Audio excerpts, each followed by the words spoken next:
class, thank you so much for joining me today.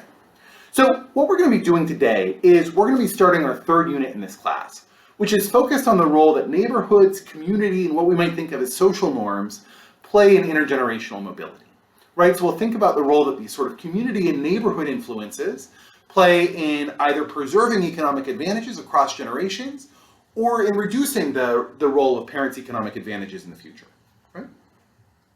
So there's a couple things I want to point out about this before we dive into stuff today.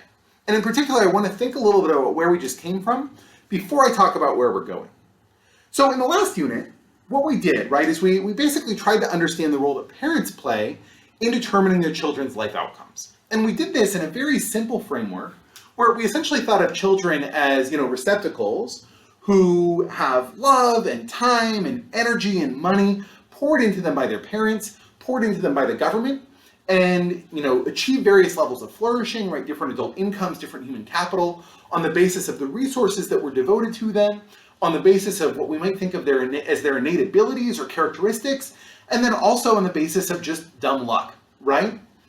And in order to do this, we really, even though it took a lot of work, right, to think in this way, but all we really did in order to think about parents' decisions about what kind of resources to devote to their children and when, is to just take our standard tools from price theory, right, our standard consumer optimization tools, and just put different names on the variables, right? So we thought about a parent trying to maximize their utility in terms of their consumption and their children's future income, right, or maximize their child's future income in terms of human capital and physical capital investments, right? All of which is very much in keeping, right, very standard applications of an individualistic, right, classical economic thinking.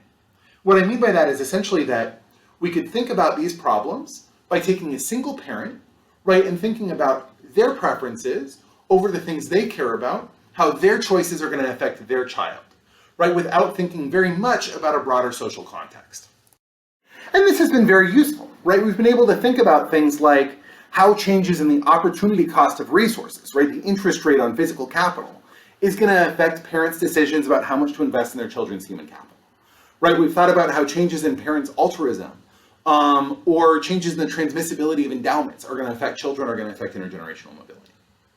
But at the same time, by ignoring these broader social factors, we're losing some of the most important determinants of a lot of the decisions we care about. Right, if we go back to the discussion we had early on in the class about why you guys chose to go to college, or chose to go to Occidental College, many of the things you said do fit into this individual optimization framework, right? You said that you went to college because you hoped that would provide you with better job opportunities or a higher income as an adult, right? You went to college because you thought it would be interesting and fun, right? You went to Occidental specifically maybe because you liked the weather in LA. You thought the campus was beautiful. You thought the classes that sounded interesting, right, that the college provided. Those are all things that we can very easily capture using the tools of standard consumer theory, right? Using the kind of tools we've learned so far.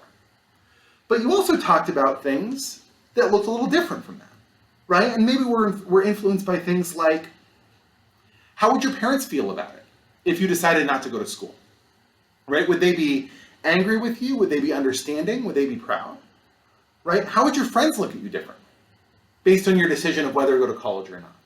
Right? Would that bring you closer to the people you cared about? Would that make you feel a little more distant from the people you cared about? When you go to college, were you worried about whether you would find people to study with, find people who could help you, right? Find people who understood how the system worked and were willing to share their information with you. And, likewise, if you thought about not going to college, if you decided to go straight into the workforce, would there be people in your life who could help you figure out how to get a good paying job that didn't require college education? Right? People who could help you figure out how to become an electrician, or how to become a home health aide, or an occupational therapist.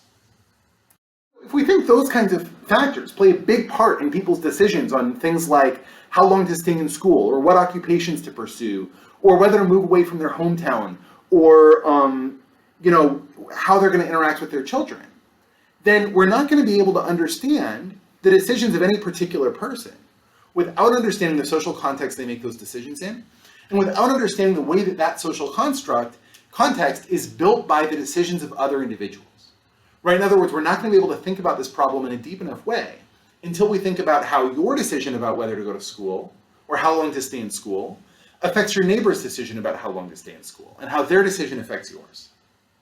So one thing we could say about all this is we could say, well, that's why we've got a field called sociology, right? Economics is about understanding the decisions of individuals on the basis of individual preferences and constraints. We've got lots of other social science that does a much better job of understanding social context, social change, right? The way that social forces act on an individual's decisions. But I think that would be a mistake. And the reason I think that would be a mistake is because it would mean throwing away all of the powerful tools we've developed as economists that can help us think about the way that social phenomena come out of equilibrium, right? Think about the way that one individual's decisions affect others, the way that one set of choices propagates through a society. Right? After all, anytime we talk about market equilibrium, we're doing exactly this, right? We're talking about how individual choices, individual preferences, individual problems build a particular social equilibrium.